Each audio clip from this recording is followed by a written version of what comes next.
छत्रपती संभाजीनगर येथील प्रति पंढरपूर येथे आषाढी एकादशी निमित्तानं भाविकांची या ठिकाणी दर्शनासाठी मोठ्या प्रमाणात गर्दी झाली होती।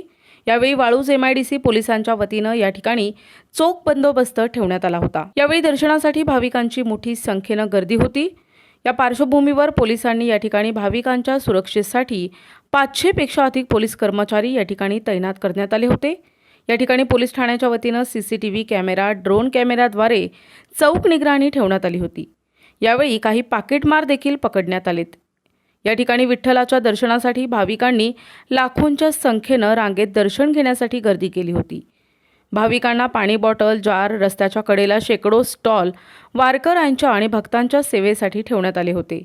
यावेळी वाळूज MIDC पोलीस ठाण्याचे पोलीस निरीक्षक कृष्णा शिंदे यांच्या मार्गदर्शनाखाली चौक बंदोबस्त ठेवण्यात आला होता। प्रतिनिधी रमेश नेटके, NTV न्यूज मराठी, छत्रपती संभाजीनगर।